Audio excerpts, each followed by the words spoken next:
kedua, yaitu Bapak Usman Naito. Beliau adalah pemerhati pendidikan, di mana beliau itu memiliki sebuah impian besar, yaitu dengan mendirikan Hamaren Education Center, berharap dapat mendidik sumber daya masa depan yang unggul dan mampu bersaing di kancah internasional, sehingga mampu membawa peningkatan teknologi dan daya saing Indonesia di dunia, serta menjadi pemenang di kawasan Asia. Sungguh mulia sekali. Halo Bapak Usman Naito, apakah sudah bisa bergabung? Selamat siang. Sudah terhubung kah? Ya, selamat siang Bapak. Kebetulan di Indonesia masih pagi ya Pak? Ya. Iya. Ini sudah jam 10.43 Kita beda 2 jam, menit. kurang lebih 2 jam ya Pak? Iya, betul. Iya. Oke, terima kasih Pak Usman telah bergabung. Selanjutnya mic saya serahkan kepada Pak Usman. Silakan Pak Usman.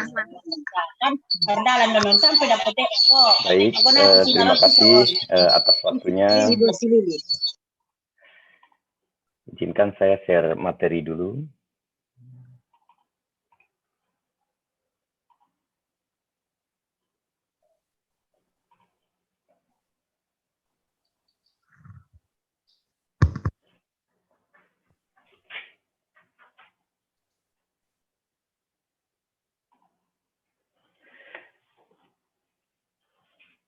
Selamat pagi, siang, dan malam.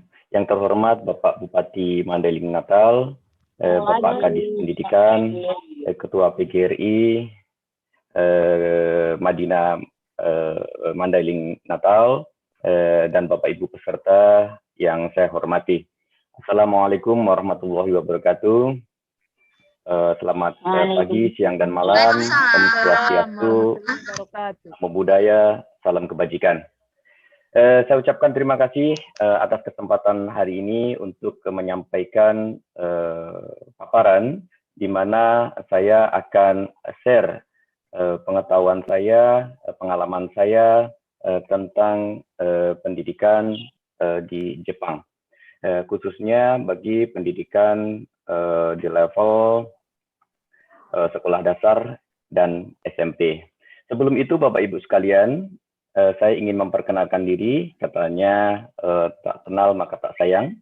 Maka saya ingin memperkenalkan diri bahwa saya Usman Khairuddin Naito. Saya lahir juga di Indonesia, di kota kecil di Jawa Timur, di kota Magetan. Saya juga termasuk anak kampung yang akhirnya menjadi diaspora di Jepang sejak 23 tahun silam. Kemudian untuk riwayat pekerjaan, saya saat ini diberikan amanah oleh Tuhan untuk menduduki sebagai CEO dan founder di Hamaren Corporation, Hamaren Group.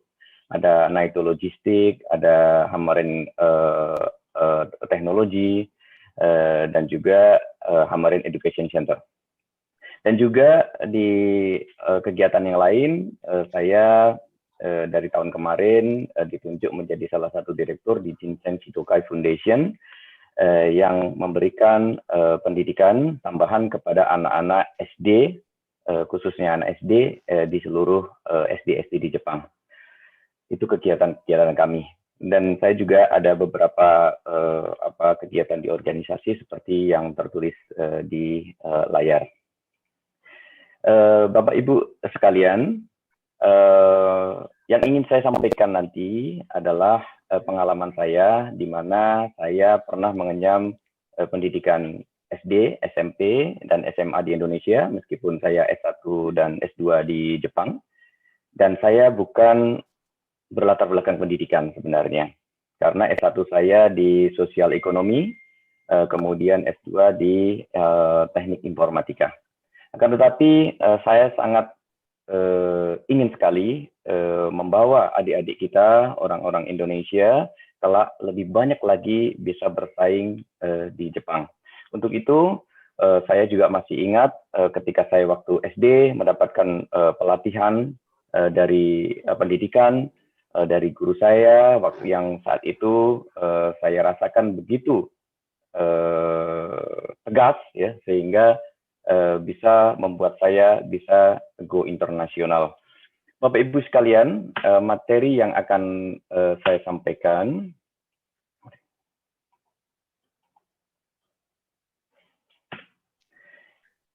ya.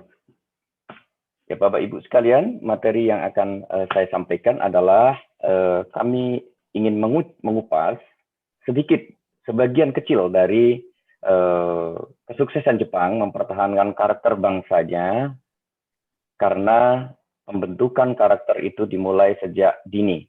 Artinya sejak praskul, preschool maupun SD dan SMP. Karena SD SMP itu adalah wilayah di mana wajib belajar bagi seluruh warga Jepang. Bapak Ibu sekalian, di Jepang ketika kita akan memulai pembelajaran, baik itu di sekolah maupun itu di kelas-kelas umum, itu sudah ada etikanya, etika pembelajaran. Di mana Bapak Ibu sekalian, di Jepang ini meskipun negara yang sudah maju, bahkan pengaruh-pengaruh Eropa maupun Barat itu sudah masuk melalui fashionnya dan lain sebagainya, akan tetapi kita tahu karakter orang Jepang tidak pernah berubah, budaya mereka tidak pernah berubah. Nah, ini sesuatu yang unik yang seharusnya kita bisa mengambil nilai-nilai positifnya untuk kita bisa terapkan kepada anak-anak didik kita di Indonesia demi masa depan Indonesia di 50 tahun, 100 tahun yang akan datang. Nah, etika pembelajaran di Jepang itu sebelum memulai pembelajaran itu selalu diawali dengan memberikan hormat dan memohon kepada guru. Siapapun yang akan memberikan pelajaran, dia disebut sensei. Sensei adalah guru. Nah, dan guru itu adalah suatu sosok yang harus dihormati oleh siapapun. Nah, ini adalah suatu kultur yang begitu mendasar sehingga seorang guru itu tidak pernah disanggah ketika dia menyampaikan materinya. Ini adalah budaya Jepang. Jadi, yang pertama adalah memberikan hormat, kemudian yang kedua adalah tidak menyanggah guru sebelum waktunya bertanya. Nah, ini budaya-budaya ini berlaku ketika mereka sampai di dunia industri. Sehingga ketika ada seminar-seminar dan lain-lain pun, ini juga pasti akan dengan sendirinya menjadi budaya bagaimana melakukan pembelajaran. Intinya ketika akan belajar, siswa diwajibkan untuk mendengarkan.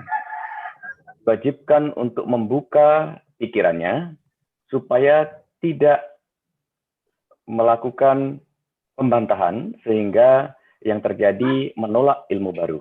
Nah, itu sebenarnya yang ditanamkan atau kepada anak-anak didik sejak dini. Kemudian setelah selesai pembelajaran, selalu juga diakhiri dengan hormat. Hormat kami, ala kami adalah harus menunduk, Bapak Ibu sekalian. Ya. Kemudian memberi hormat dan tidak lupa mengucapkan terima kasih. Ya. Ini yang sangat penting sekali, bahwa pasti akan mengucapkan terima kasih.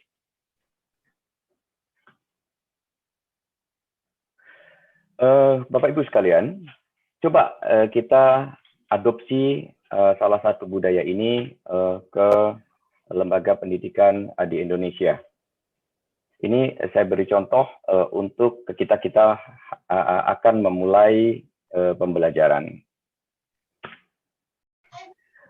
Ini adalah suatu contoh tadi, adalah contoh bagaimana kita memberikan permintaan kepada guru bahwa untuk diberikan pembelajaran. Jadi tadi kita coba untuk adopsi di salah satu pendidikan yang ada di Indonesia. Baik, terbentuknya karakter ini tidak semerta-merta hanya belajar 1 atau 2 tahun. Karakter orang Jepang adalah hasil pendidikan estafet yang berkesinambungan. Saya sebut di sini estafet dan berkesinambungan adalah pendidikan ini dimulai dari keluarga, kemudian di SD, SMP, SMA, perguruan tinggi, dan ketika dia di perusahaan. Dan begitu siklusnya terus-menerus. Dan berkesinambungan yang saya maksud adalah pendidikan ini berabad-abad, tidak pernah berubah-ubah. Sehingga apa yang disampaikan oleh guru sampai kepada murid, yang disampaikan kepada murid, disampaikan kepada junior, dan seterusnya, begitu juga ketika murid suatu saat menjadi guru. Nah, inilah yang terjadi sehingga menjadi suatu karakter yang begitu kental. Orang Jepang dimanapun, meskipun dia tinggal di luar negeri, dia tidak akan lupa dengan budayanya. Nah, karakter-karakter ini yang terpenting diajarkan adalah kejujuran. Di mana dari kecil kita sudah diajarkan bagaimana kita harus berbuat jujur, tidak bohong. Jadi tidak ada artinya kalau kita berbohong, melakukan apapun kalau kita berbohong tidak ada artinya. Nah, itu kita ajarkan kepada anak-anak kita, kepada murid-murid, bagi guru-guru SD, SMP, sehingga nanti akan terbawa ketika dia sudah menjadi orang dewasa. Nah, kemudian disiplin. Nah, disiplin ini termasuk yang sering kita ketahui adalah disiplin waktu. Apapun itu akan dimulai atau selesai tepat pada waktunya. Itu yang diajarkan di Jepang. Nah, disiplin ini menyangkut segala hal, ya, tentang pekerjaan. Ketika dia sekolah, disiplin, bagaimana berdisiplin di sekolah, sehingga ketika dia bekerja, bagaimana disiplin terhadap pekerjaan dan disiplin terhadap lingkungan. Kemudian tertib. Tertib ini juga sudah mendarah daging. Ketika kita akan mengantri misalkan, kita tidak akan takut antrian kita direbut orang. Kenapa? Karena kita sudah terbiasa tertib. Kemudian taat. Nah, taat ini kita ajarkan semua aturan itu adalah harus ditaati. Yang tidak mentaati aturan adalah bukan orang yang mendapatkan pendidikan atau bukan orang bagian dari rakyat Jepang yang sejati. Ini yang diajarkan kepada kita. Kemudian bertanggung jawab. Nah, bertanggung jawab ini akan terbawa ketika kita dewasa, sehingga kita bisa bertanggung jawab terhadap pekerjaan. Nah, ini waktu kecil sudah diberikan tanggung jawab. Ya, PR-nya harus dijalankan setiap hari, kemudian apapun yang ditugaskan oleh guru harus diselesaikan dengan tanggung jawab. Kalau tidak selesai harus melaporkan dan lain-lain.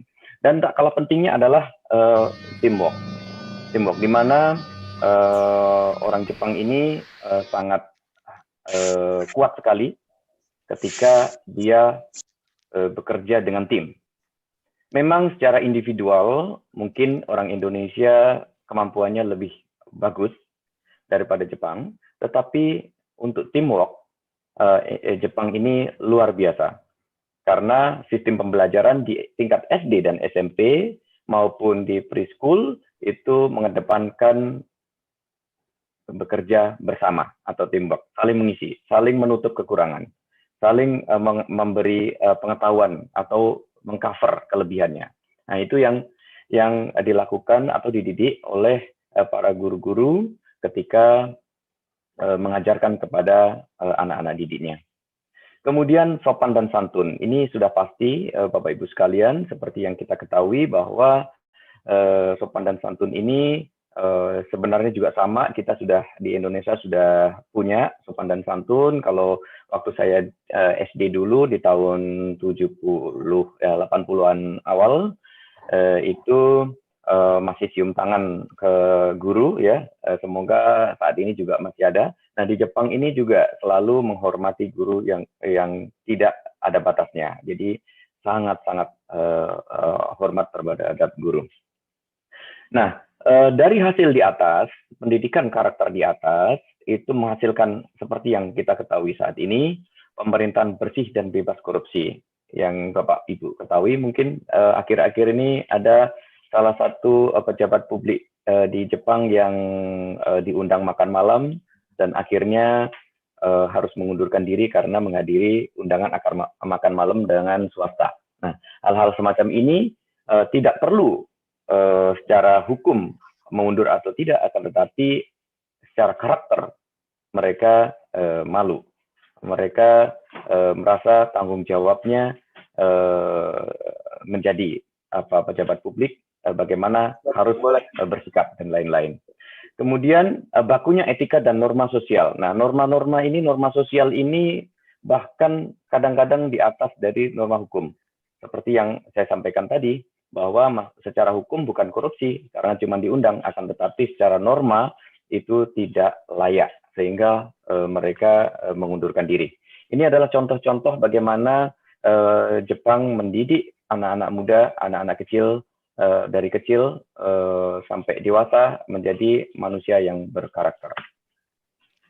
Bapak Ibu sekalian,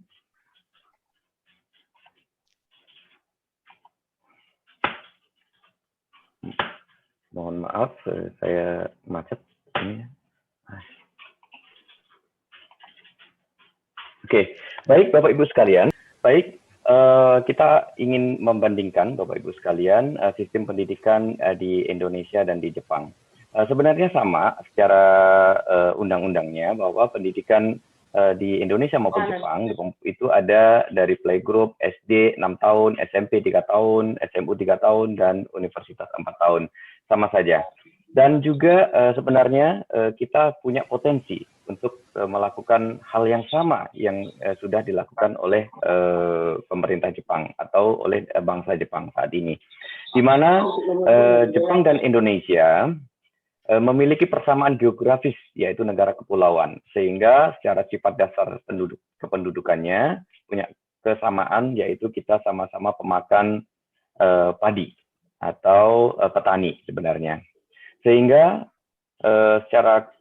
secara geografisnya kita itu punya kebiasaan, adat istiadat dan sebagainya, itu pasti sesuai dengan iklim dan letak geografis negara kita.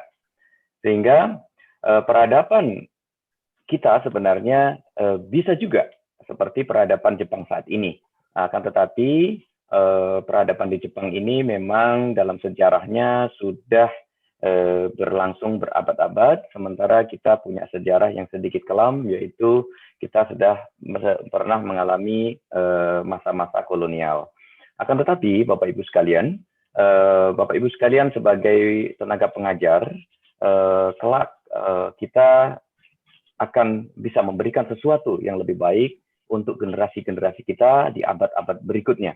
Saya kira itu akan menjadi tugas kita bersama, bagaimana kita bisa meningkatkan kualitas pendidikan dan kepribadian pada murid-murid kita, sehingga kelak bisa paling tidak mengadopsi sedikit demi sedikit yang baik dari Jepang, mungkin juga nanti ada yang diadopsi dari Amerika atau dari Swedia seperti pemaparan sebelumnya, bagaimana kita bisa mengadopsi tidak semua, akan tetapi sebagian kecil dari hal-hal yang baik saja. Lalu latar belakangnya apa sebenarnya pendidikan Jepang bisa seperti itu? Saya ingin membuka kembali Undang-Undang Pendidikan Jepang pernah dirubah setelah kalah perang di tahun 1947, di mana pasal 1 merupakan tujuan dari pendidikan adalah diselenggarakan dengan tujuan menyempurnakan kepribadian, membina orang-orang sehat jasmani dan rohani dengan kualitas yang diperlukan untuk membentuk bangsa dan masyarakat yang demokratis. Apa yang disebut di situ adalah menyempurnakan kepribadian. Apa yang terpenting adalah menyempurnakan kepribadian. Ini yang suatu hal yang sangat penting menurut saya, di mana kepribadian di atas kecerdasan ternyata. Itu dari tujuan pendidikan Jepang yang tertuang dalam Undang-Undang Pendidikan. Berarti kemudian menurut abjad do pengisinya lah itu, Bu. Kemudian apakah untuk mencapai tujuan itu apa yang dilakukan, yaitu adalah menanamkan tadi dari sejak dini adalah kebanggaan sebagai bangsa Jepang kepada seluruh anak didik.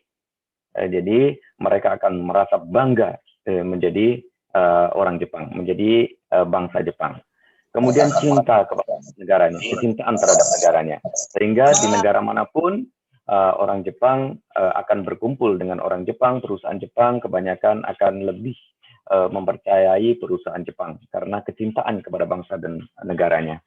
Kemudian pengabdian kepada masyarakat dan bangsa.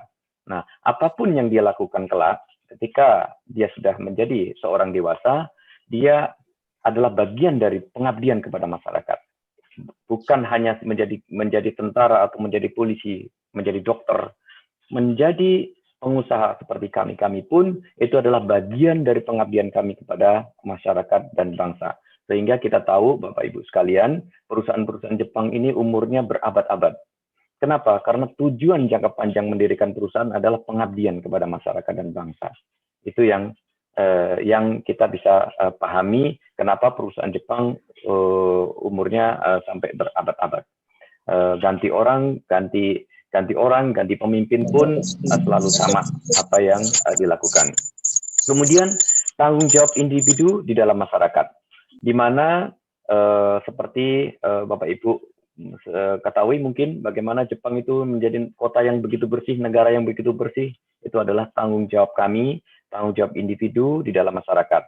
Kami tidak membuang sampah karena kami punya tanggung jawab terhadap masyarakat. Kami memakai masker karena kami punya tanggung jawab kepada masyarakat supaya tidak menularkan. Nah, seperti contoh sekarang ini, Bapak Ibu sekalian, kami takut ketularan corona, tapi kami lebih takut menularkan kepada orang lain.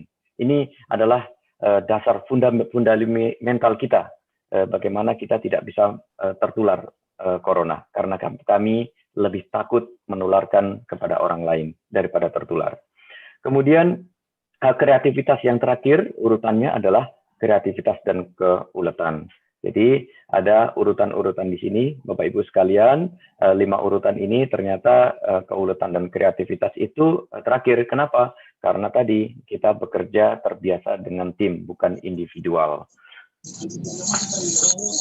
Pendidikan dimulai, target pencapaian pendidikan, Bapak Ibu sekalian, menurut undang-undang, itu di pasal 2 itu dicantumkan 5 dari target pendidikan, yaitu di 1, sekali lagi di sini ini adalah poin penting yang saya kasih warna merah, Bapak Ibu sekalian, di mana nomor 1 ternyata bukan kecerdasan, tetapi pengetahuan budaya dan budaya.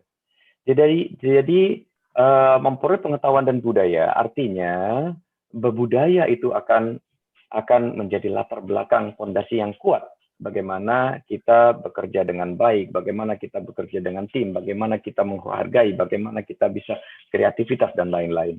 Kemudian yang kedua adalah semangat kemandirian dan keuletan. Ya.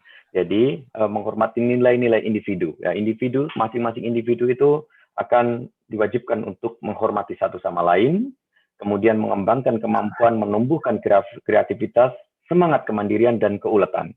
Di sini nanti akan saya berikan videonya bagaimana mengajarkan kemandirian dan keuletan sejak dini waktu di SD kepada anak-anak, bahkan itu saat di TK itu sudah diajarkan bagaimana dia bisa mandiri. Kebetulan anak saya dulu juga ketika masih TK, mulai dari bangun pagi, ganti baju, pakai sepatu, ambil tas dan lain, makan dan lain-lain, mereka sudah terbiasa sendiri karena sudah diajarkan di TK-nya. Kemudian menjunjung tinggi keadilan dan tanggung jawab. Nah, ini juga bagian dari tugas yang nanti apabila suatu saat anak-anak menjadi pejabat publik, baik di pemerintah daerah, pemerintah pusat, maupun pejabat publik di negara lain pun, itu pasti mereka akan menjunjung tinggi keadilan dan tanggung jawab. Kemudian tadi di video kita saksikan laki perempuan tidak ada pembedaan, karena memang dasar pencapaian pendidikannya tujuannya adalah kesetaraan gender. Kemudian menghargai diri sendiri dan orang lain. Menumbuhkan sikap untuk berkontribusi pada pembangunan masyarakat. Apa yang kita lakukan adalah bagian bagaimana kita membangun masyarakat, mengabdi kepada masyarakat. Dengan semangat tadi kebersamaan sebagai satu bangsa. Itu yang ditanamkan kepada lembaga-lembaga pendidikan. Kemudian menumbuhkan sikap yang menghargai kehidupan dan alam. Artinya tadi seperti kita tidak membuang sampah pada tempat yang tidak ditentukan, yaitu adalah bagian bagaimana kita menghargai kehidupan ini, menghargai alam ini, membuat mempunyai sifat terima kasih kepada alam, bagaimana kita melestarikan lingkungan dan lain-lain. Kemudian menghormati tradisi dan budaya, mencintai Jepang dan kampung halaman. Nah, kami di sini selalu mencintai kampung halaman kami. Dan kami juga mencintai, ketika kami di Jepang, kami mencintai kampung halaman kami. Ketika kami di luar Jepang, kami sangat mencintai, sangat cinta terhadap Jepang. Seperti yang saya sampaikan sebelumnya, bahwa kita ketika di luar negeri pun, kita selalu berhubungan dengan komunitas-komunitas Jepang. Ini karena landasan pendidikan yang begitu kuat. Dan juga tadi di video awal, kita coba adopsi di salah satu lembaga pendidikan kita yang ada di Indonesia. Kita sampaikan mereka, saya bisa, saya hebat. Itu adalah salah satu bahwa harus menghargai diri sendiri. Ya, menghargai diri sendiri. Bagaimana kita menghargai diri kita sebagai individu yang kuat, yang sehat, yang hebat, di antara lingkungan atau bangsa kita yang kuat. Itu yang kita tanamkan. Nah, pendidikan ini selalu disampaikan secara estafet dan berkesinambungan. Artinya terus-menerus dan turun-menurun. Itu yang dilakukan. Nah, ini Bapak Ibu sekalian, ini saya ambil kebetulan anak saya kemarin sebelum berangkat ke sekolah, saya ambil di depan rumah, ya. Ini pendidikan dimulai dari keluarga, ya. Jadi dari kecil anak saya SD, yang kebetulan saya ada 3 anak, SD, SMP, dan SMA, semuanya lahir di Jepang. Jadi berangkat ke sekolah berjalan kaki, semuanya berjalan kaki, tidak boleh, tidak ada yang diantar, ya, tidak boleh pakai sepeda dan lain-lain untuk SD.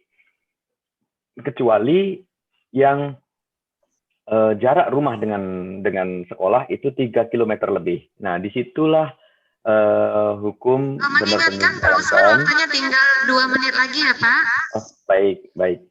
Ya, jadi ini harus berjalan. Kalau untuk SMA, SMP itu mereka harus naik sepeda. Ya, kalau yang dekat itu harus jalan kaki. Masih seperti itu. Kemudian kita coba lihat bagaimana kehidupan di sekolah dilatih kemandiriannya. Baik, Bapak Ibu sekalian, di situ ada catatan penting bagi setelah kita melihat video tadi adalah kita dibangun pondasi membentuk karakter bangsa Jepang itu ada poin kebudayaan, kedisiplinan, kemandirian, keuletan, kemasyarakatan, dan kebangsaan. Kemudian setelah itu barulah mereka diajarkan kecerdasan dan kreativitas. Sehingga anak-anak SD di sini kelas 1 itu baru diajarkan pertambahan dan pengurangan, belum diajarkan perkalian. Kelas 2 baru diajarkan perkalian. Itu perbedaan di sini. Kenapa yang didahulukan bukan kecerdasan dan kreativitas, tapi kebudayaannya dulu dan kedisiplinannya dulu. Baik, terima kasih Bapak Ibu sekalian. Kita bisa lihat tadi bagaimana Jepang membangun fundamental mereka di bidang pendidikan dimulai dari sejak dini. Terima kasih atas perhatiannya dan kesempatannya untuk share pada siang hari ini. Assalamualaikum warahmatullahi wabarakatuh. Waalaikumsalam warahmatullahi wabarakatuh. Terima kasih kepada Bapak Usman yang telah memberi pemaparannya. Waduh, jadi merinding nih Pak melihat videonya yang barusan. Gimana itu anak-anak sekecil itu sudah bisa saling menguatkan, saling mendukung ya kan Pak? Memberi motivasi. Nah, kalau kita lihat nih di sekitar kita ini ya, anak-anak dari anak-anak gitu, ketika satu orang mencoba gagal, malah diketawain. Akhirnya untuk mencoba ke kali berikutnya sudah malu, mentalnya juga sudah nggak berani lagi gitu. Ya, baik, untuk sesi tanya jawab saya beri waktu 15 menit kepada Bapak Usman Naito. Ya, ada penanya pertama kita. Silakan Ibu. Mau bertanya Bu? Maaf Pak, sebentar ada Ibu Aslina yang ingin bertanya. Saya Guru Nasution, Pak. Yang ingin saya tanyakan kepada Bapak, kalau kita lihat tadinya pemaparan karakter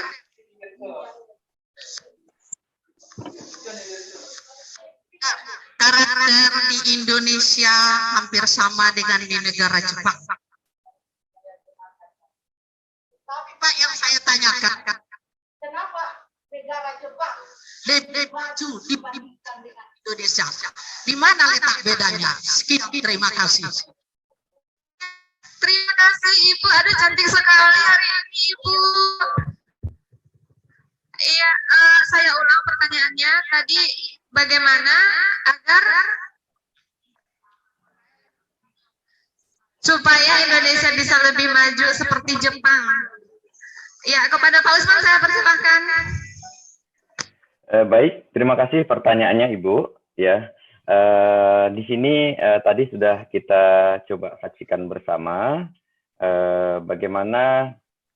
Halo. Ya, bisa didengarkan. Bisa dengar? Ya. Pak.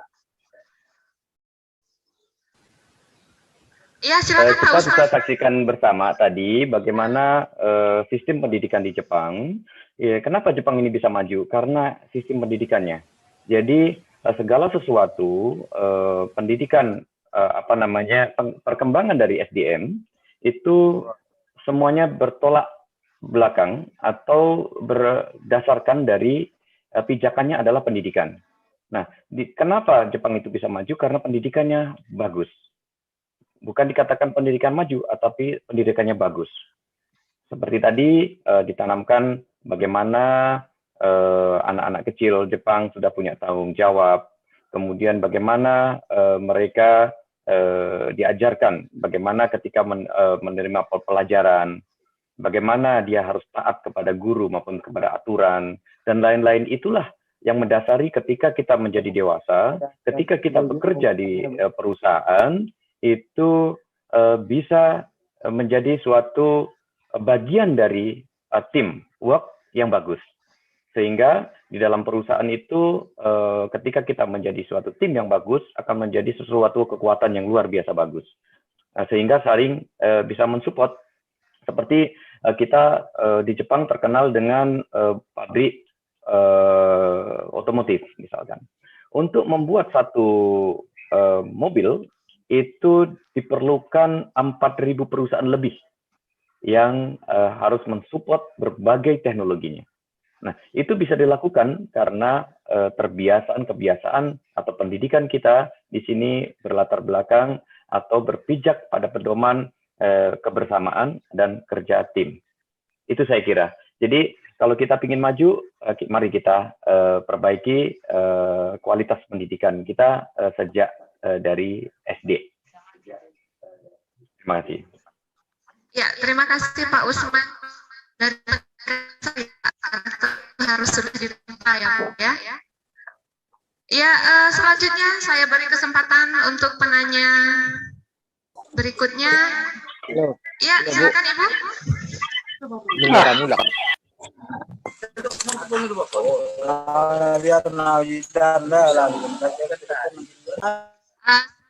Assalamualaikum warahmatullahi wabarakatuh.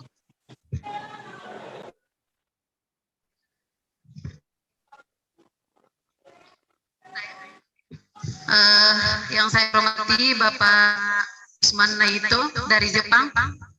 Nama saya Hadin dari Profil Depan Kota Nopan. Ingin bertanya kepada Bapak. Pertanyaannya singkat kok Pak. Bagaimana praktek yang dilaksanakan atau model pembelajaran yang dilakukan di sekolah di Jepang dalam rangka membiasakan karakter jujur? Dalam rangka membiasakan karakter jujur. Sekian Pak, terima kasih. Assalamualaikum warahmatullahi wabarakatuh. Waalaikumsalam warahmatullahi wabarakatuh.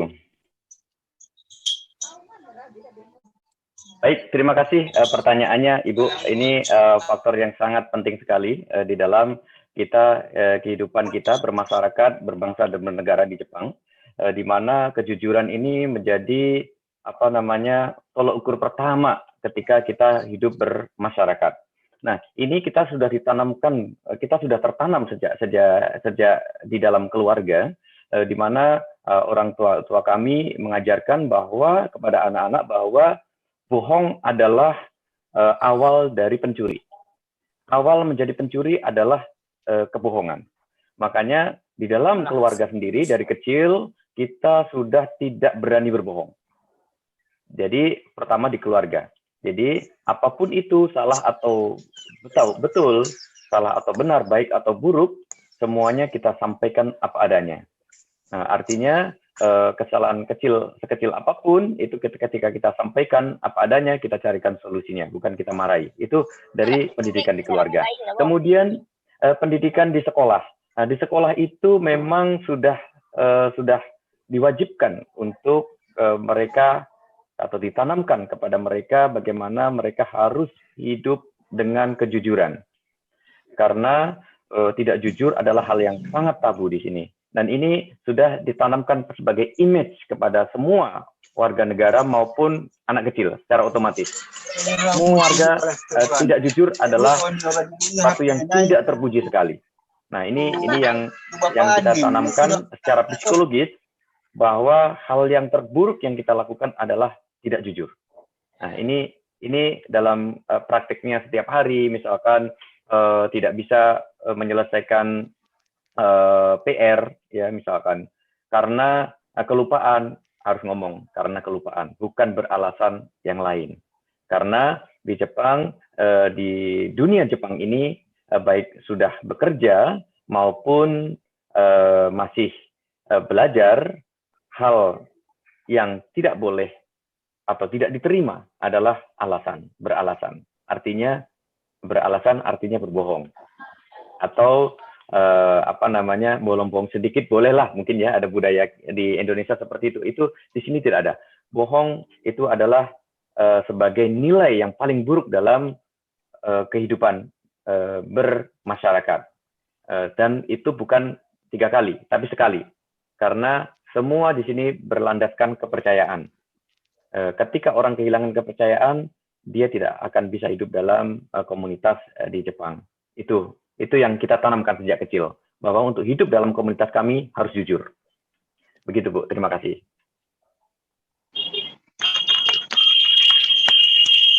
Terima kasih, Pak Usman. Baik, berikutnya ada penanya kita, Bapak. Bertanya, Bu. Ya, bertanya, Bu. Silakan. Bertanya, Bu.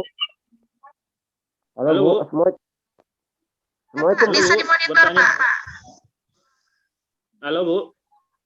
Iya, Pak. Silakan, Terima kasih, Pak. Bu, Bisa waktunya. dimonitor suaranya. Ya, terima kasih waktunya, Bu.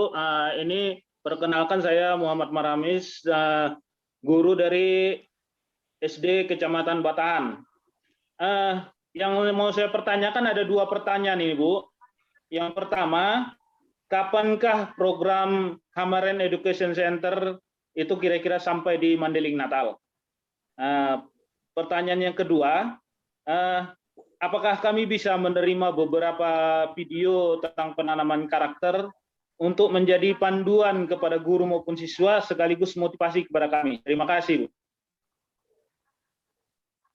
Ya, terima kasih, Pak. Baik, terima kasih Pak Muhammad Marnis. Ya, terima kasih atas pertanyaannya. Pertanyaan pertama, kalau Hamaren Education Center kita hanya mendidik untuk kelas atas atau SMK ke atas, Pak. Tapi nanti kami ada program yang sedang kami usulkan dengan yayasan kami, Jinsen Shidokai Foundation. Itu yang kita nanti akan bikin live atau belajar praktek bersama antara anak-anak SD di Jepang dengan anak-anak SD di Indonesia.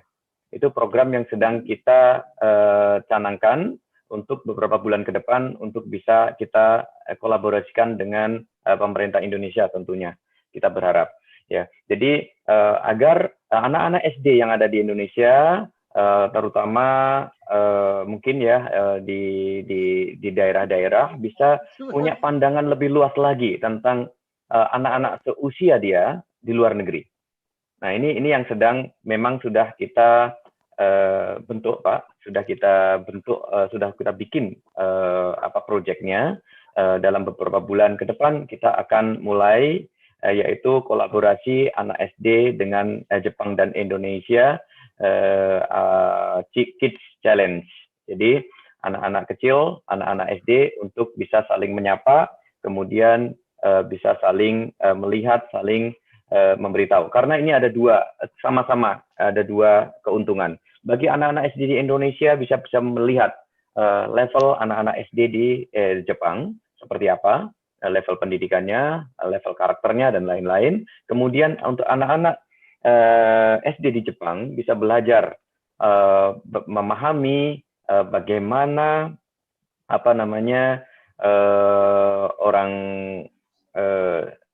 anak-anak SD yang ada di pedalaman atau di daerah-daerah itu tidak seberuntung mereka yang bisa menempuh pendidikan yang jauh lebih baik di Jepang.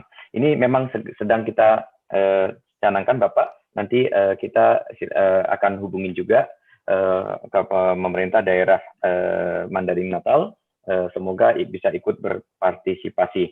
Untuk video-video, Bapak, nanti saya sudah serahkan kepada panitia, Bapak. Nanti boleh di-share kepada Bapak Ibu sekalian agar bisa dilihat kepada anak-anak didik maupun pendidik-pendidik bagaimana Jepang itu membangun kebersamaan bersama-sama untuk membangun masyarakatnya, membangun komunitasnya itu tidak sendirian, artinya selalu berkompetisi secara bersama-sama atau secara berkelompok. Begitu jawaban saya, Pak. Terima kasih. Terima kasih, Pak Usman. Saya beri satu kesempatan lagi bagi penanya dari online. Dari pertanyaan dari kolom chat kira-kira dari Pak Paujan Amris. Ya.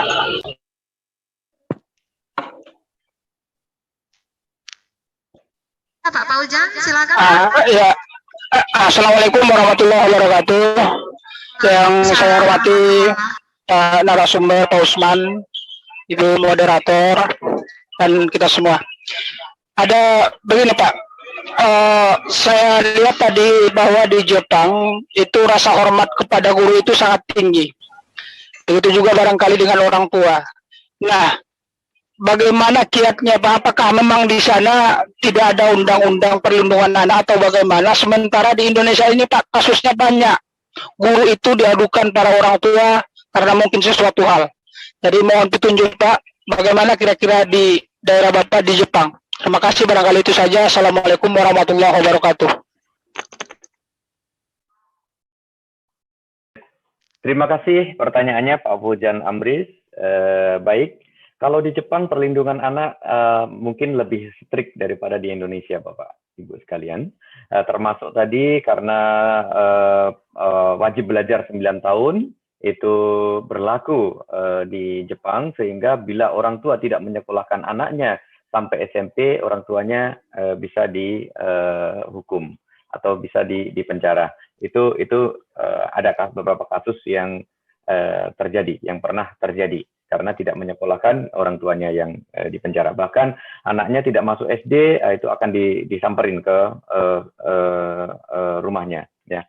Tentang pendidikan, di mana ikut prihatin kepada ibu-ibu, bapak ibu sekalian sebagai pahlawan pendidikan, jika ada kasus-kasus di mana dilaporkan oleh pihak wali murid. Kalau di sini Bapak Ibu sekalian, guru memang suatu sosok yang wajib dihargai, sangat-sangat dihargai. Dan itu memang sudah turun-menurun membudaya, di mana orang tua sendiri memahami itu. Di Jepang sendiri tidak boleh, Bapak Ibu sekalian, melakukan kekerasan fisik. Bahkan kekerasan verbal juga tidak dilakukan. Akan tetapi, kesadaran itu memang sudah dibangun sejak dini, turun-menurun, dari orang tuanya sudah paham bagaimana mendidik anaknya, ataupun bagaimana lingkungan memperlakukan seorang guru.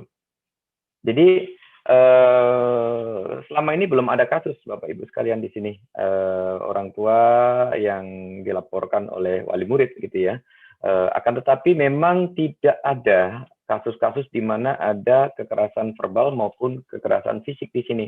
Mungkin ada beberapa kasus itu di luar dari apa namanya standarisasi yang ada gitu ya. Mungkin ada 0,0 sekian persen itu kasus itu yang melakukan kekerasan fisik. Akan tetapi memang kalau kita bicara tentang sejarah, Jepang ini sebelum perang dunia memang dikendalikan oleh pemerintahan militer, sehingga senior junior itu sudah pasti dengan keputusan yang jelas, yang pasti bahwa senior junior itu menjadi sesuatu yang baku. Senior harus ikut junior harus ikut senior. Senior harus melindungi junior. Nah, itu yang terjadi. Jadi mengenai di Jepang itu bagaimana kok bisa tidak ada kasus seperti itu? Itu karena kita di dalam masyarakat sudah paham bagaimana mengajar kepada anak-anak ketika dia akan pergi ke sekolah, kita ajarkan kamu harus nurut kepada guru. Kemudian diajarkan bagaimana kita tidak boleh protes, sehingga tidak ada lagi anak-anak yang nakal dan lain-lain, karena sudah dengan kebersamaan itu tadi. Tidak ada lagi anak pinter, anak bodoh, tapi semuanya. Sehingga di sini tidak ada sistem naik kelas. Jadi tidak ada ujian untuk naik kelas. Ya, karena wajib belajar. Jadi semuanya diberikan pendidikan yang sama, dengan standar yang sama, dengan waktu yang sama. Ketika ada anak yang kurang pendidikannya, guru akan memberikan waktu khusus kepada mereka agar bisa mengikuti pelajaran sama dengan teman-temannya yang lain. Karena persamaan derajat itu hak sebagai warga negara. Itu yang kita tanamkan di sini. Dan perlu diketahui Bapak Ibu sekalian, kalau di sini SD itu di satu kelas hanya dikelola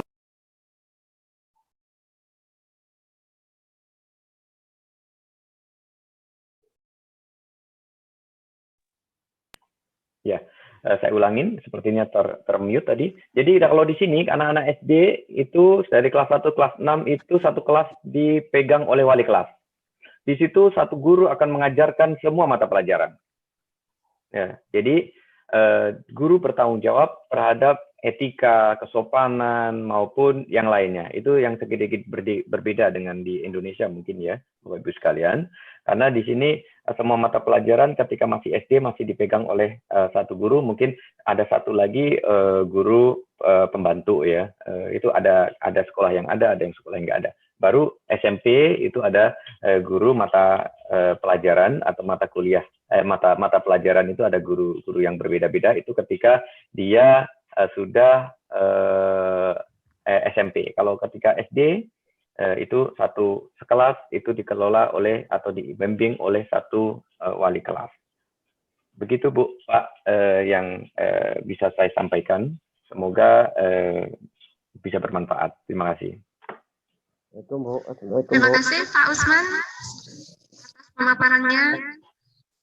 Karena kita akan masuk kepada sesi berikutnya, saya harap kepada Bapak Zulkaida dan Pak Usman, jika masih ada waktu, masih berkenan ya Pak untuk tidak meninggalkan room.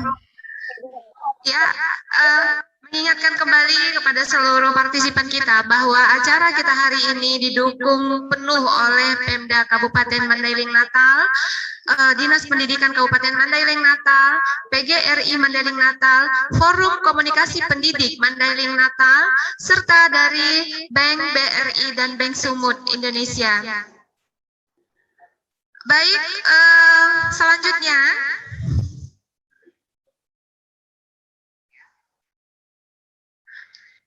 kita ucapkan selamat datang, selamat bergabung kepada Pak Yuda dari Australia. kita ingatkan kembali kepada seluruh partisipan bahwa acara ini dihadiri oleh partisipan dari seluruh penjuru negeri dan juga luar negeri. Ada dari Swiss, Jerman, ada Australia, dari negeri ada dari Kalimantan, Maluku, Sulawesi, Jawa, Nias, Sumatera, dan tentunya Mandailing Natal. Sangat bangga sekali rasanya berada di antara partisipan sekalian.